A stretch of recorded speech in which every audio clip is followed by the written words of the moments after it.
மீண்டும் திராவிட மாடல் ஆட்சியுடைய நாயகன் 2.0 ஆட்சி தான் தமிழகத்தில் மலரும் என்பதற்கு மக்களுடைய முகத்திலே படர்கின்ற மகிழ்ச்சி ரேகையே சாட்சியாக இருக்கின்றது. சார், சென்னை எப்படி சார்? சென்னை எப்பொழுதுமே திராவிட முன்னேற்ற கழகத்தின் கோட்டைத்தான்.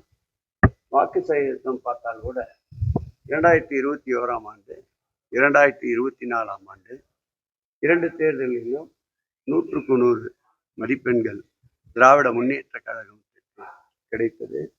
அதே போல்தான் இப்போது நடைபெற்ற 2026 சட்டமன்ற தேர்தலிலும் வாக்கு வித்தியாசம் பெரிய அளவு பதிவான கணக்கை எடுத்துக்கொண்டால் பெரிய அளவு வாக்கு வித்தியாசம் இல்லை.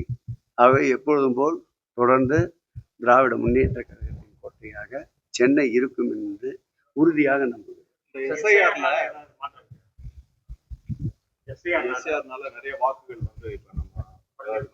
வாக்குப்பதிவு சதவீதத்தை எடுத்துக்கொண்டால் கடந்த 2021 ஆண்டு நடைபெற்ற தேர்தலில் நடந்த வாக்குப்பதிவு தான் சற்றேறக்குறைய இந்த தேர்தலிலும் சென்னையை பொறுத்தளவில் நடந்திருக்கிறது. எங்க கட்சி உருவாக்கி தேர்தலில் போட்டிட்டனாலதான் வாக்கு கூடியிருக்குன்னு தாவாக்கு சொல்றாங்க.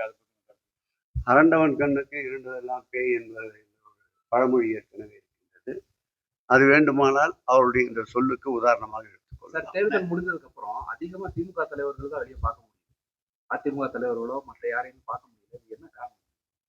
உற்சாகமாக திராவிட முன்னேற்ற கழகம் இருக்கிறது என்பதற்கு அது ஒரு அடையாளம்.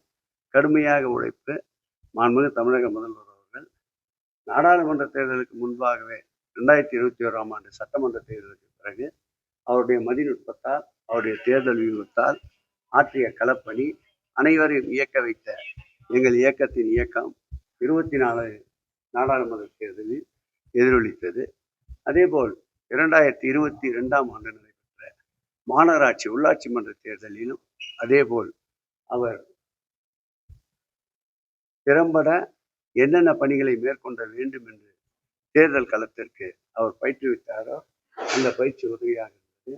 அதே போல் இந்த தேர்தலை பொறுத்தளவில் நாடாளுமன்ற தேர்தல் முடிந்ததிலிருந்து பல்வேறு கோணங்களில் ஓரணியில் தமிழ்நாடு, வெல்வோம் தமிழ் பெண்கள், இப்படி பல்வேறு திசை காட்டிகளை உருவாக்கி தொடர்ந்து இயக்கமும் மக்களும் ஒன்றாக பின்னி பிணைந்திருக்கின்ற ஒரு நல்ல சூழலை உருவாக்கினார். கிட்டத்தட்ட 1.5 ஆண்டுகளுக்கு மேலாக களத்திலே நின்ற எல்லை காக்கின்ற இராணுவத்தினரை போல் இன்றைக்கு 1.5 ஆண்டுகளாக தேர்தல் களத்திலே நின்றவர்கள் சற்று இளைப்பாற இப்படி மகிழ்ச்சியோடு சுற்றுலா வருகிறார்கள். அமைச்சரவை பட்டியல் இல்லாத ஊருக்கு போகாத வழியை காண்பது போல் நிறைய சொல்லிட்டு